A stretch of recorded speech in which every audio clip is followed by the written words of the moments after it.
All right, folks, here's our second installment of our lectures on European imperialism in the 19th century. So now it's time for us to talk about, in general terms, the new imperialism. We saw with British India this transition from the old style of imperialism of basically a trade post empire under the control of the East India Company to eventually how it becomes an appendage of the central government in whatever European capital. This is part of the expansion of Western global control from 1870 to 1900. What's so new about it? Well, it is more intentionally imperial than we've seen before. Whereas in the past we've seen colonies, we've seen economic principles that have governed the relationship between those colonies and the mother country. Various intermediaries like companies. And the British East India Company is not the only one. We'll see with the Dutch Republic the East India Company in the Dutch East India Company. This type of imperialism is, however, more directly controlled. So government officials will be sent from Britain to rule over India as a viceroy, someone who is sent there who represents the person of the monarch. And that individual is, for all intents and purposes, in charge. It's one of the highest diplomatic posts, let's say, in British India, is the viceroy. They are there. They in the absence of the king, they are the king. Okay, and being that Queen Victoria never went to India, I don't believe Edward VIII ever went to India, or excuse me, Edward VII never went to India as king, but his son George V in 1911 does go to India. Okay. The new imperialism happens over a very brief period of time.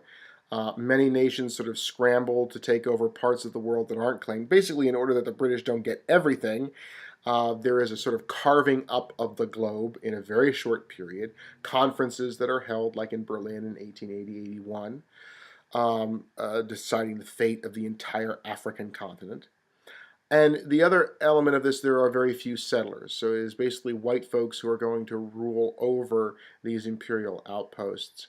But it's really not about white settlement in the same way that we would see colonization, white settlers moving from Europe to North America and South America, both French and British and Spanish settlers moving from the old world to the new. We don't see that as much now.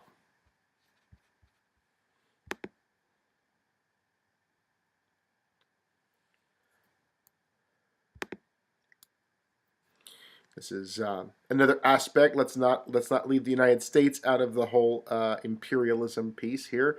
At this point in time, I believe this is former President Roosevelt. I don't think he was president at the time that he went to Panama here. I'd have to double check that. You know me and American history. But that's TR there down in Panama. Digging locks for the canal, those of you who are arsenic and old lace fans. The motives for the new imperialism.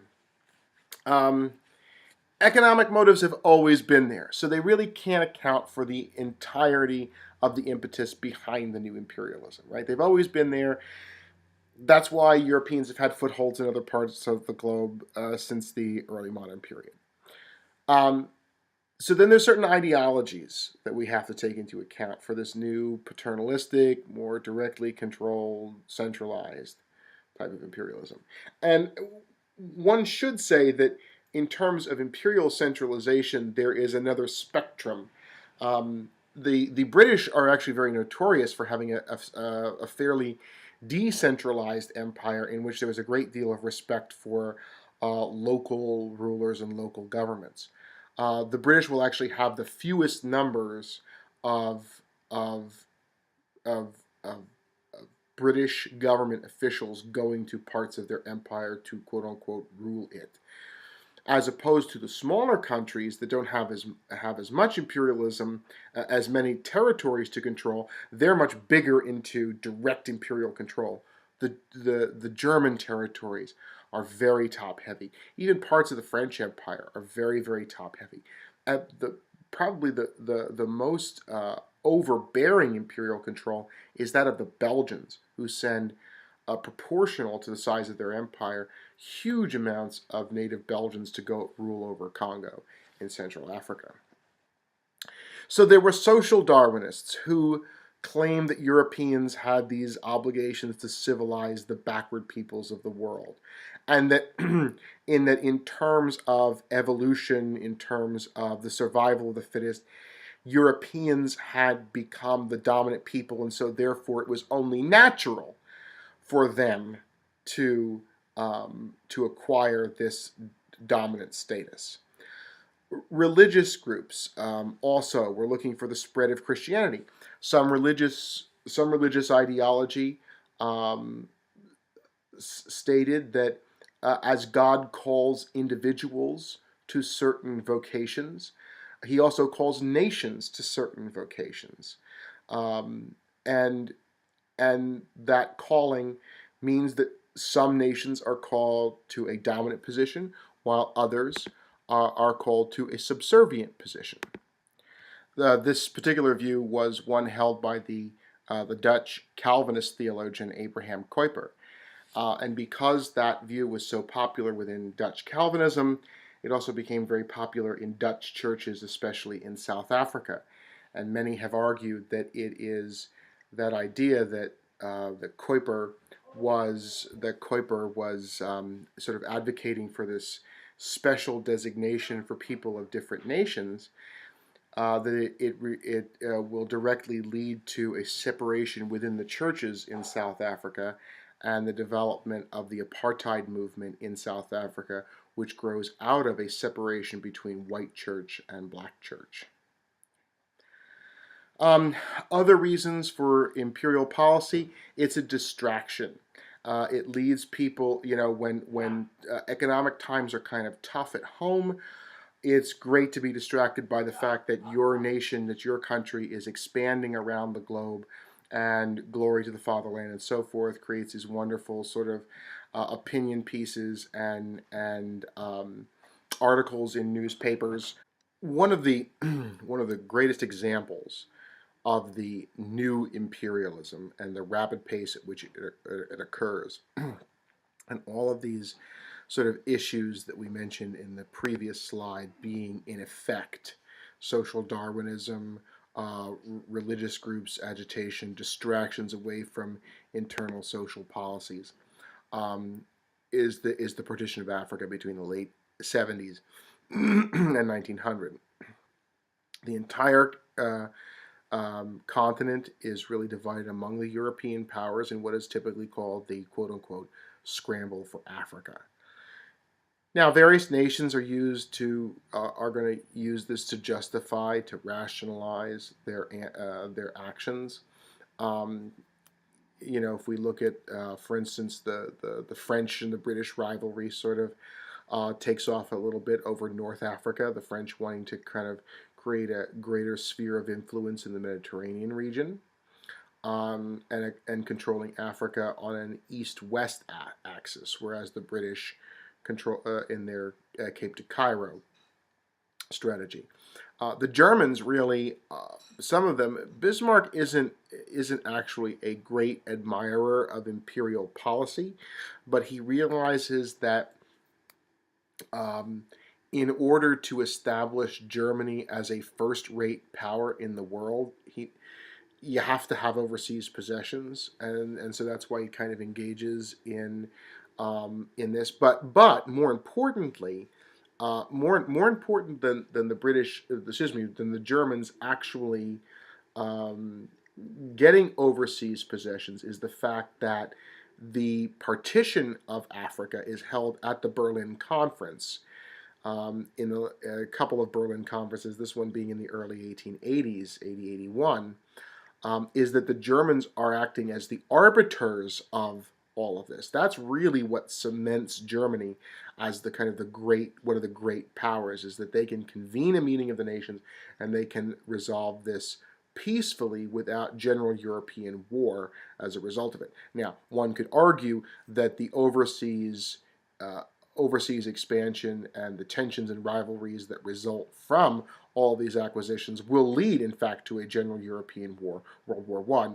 But Bismarck was also very careful to create an alliance system to avoid all of those issues to begin with. So it's only when parts of Bismarck's policies begin to be abandoned by the German state that the overall pieces lead to those increasing tensions and the route towards World War One.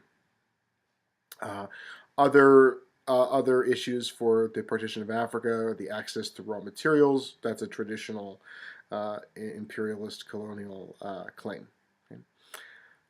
And we've talked already about European nations appointing an administration to supervise their possessions. So here's Africa pre-1830.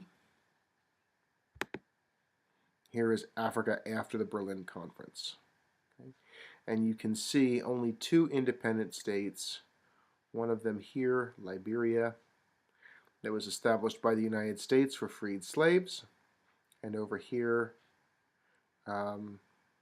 Ethiopia or Abyssinia, right in here, okay, which is basically cut off from the coast by the Italians and the British and the French.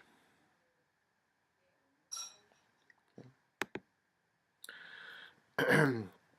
North Africa is of particular in interest because it's part, in some ways, the scramble for North Africa is part of a collapse of imperial power on the part of the Ottoman Empire.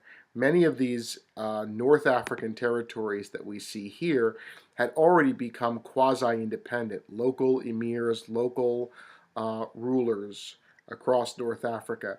The Barbary states of early American history fame, the pirates and so forth from up here, were really not listening to much of what the Ottoman Sultan had to say anymore. So North Africa is in some ways a case of a power vacuum emerging. The collapse of centralized Ottoman control now is creating a situation that's pretty dangerous, an unstable world for the folks just across from the Mediterranean. We can actually see in some ways a similar situation happening in North Africa today, where Libya is very unstable after the collapse of Muammar Gaddafi, and you see that becoming a stronghold of ISIS or its affiliates, and the threat that that poses across the Mediterranean to southern Italy and so forth and so on. All right.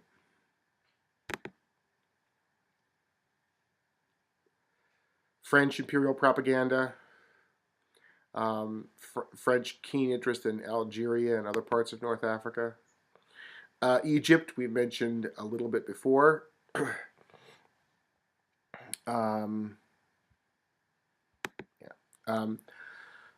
Egyptian cotton starts to come on the market in the 50s and 60s, becoming a main rival to Southern American cotton. It's one of the reasons why the British and the French decided not to intervene in the American Civil War.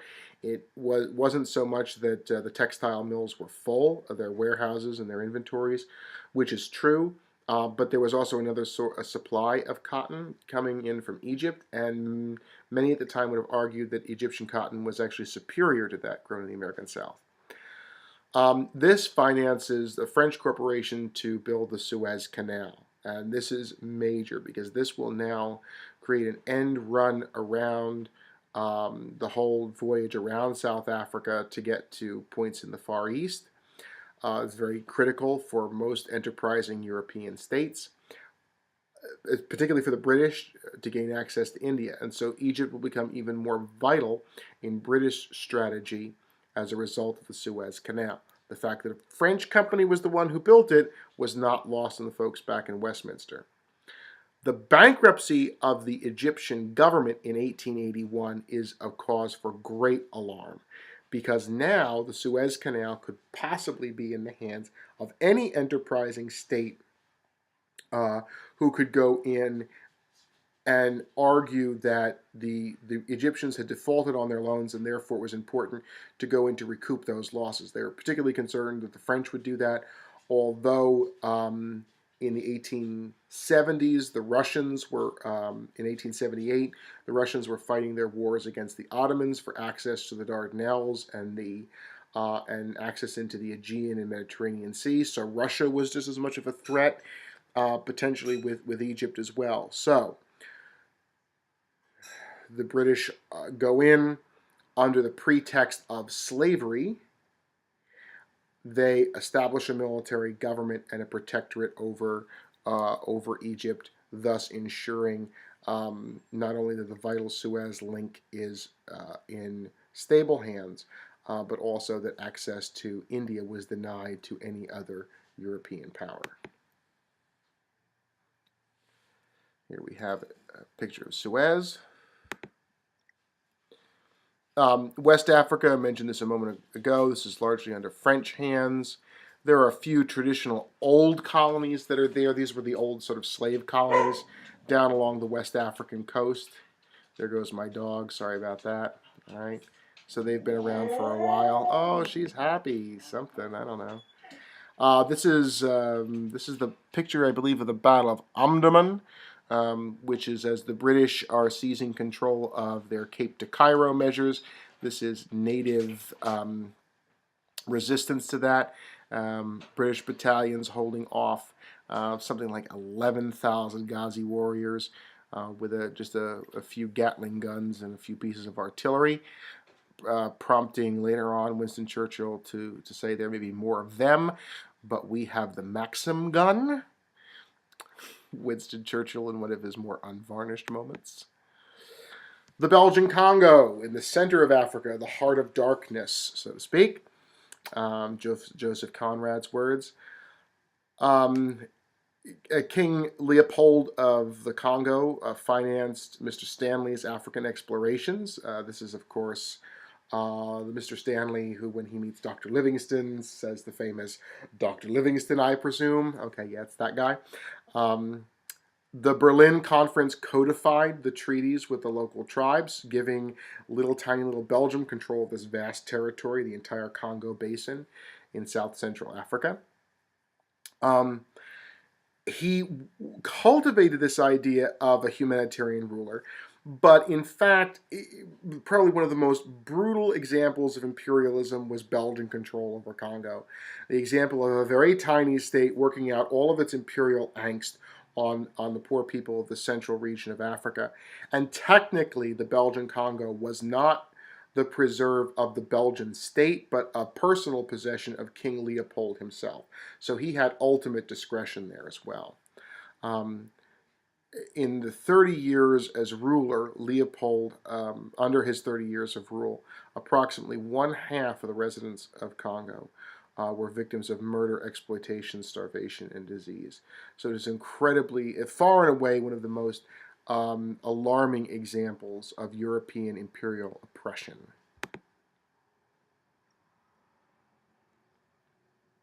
There's an image from the Belgian Congo.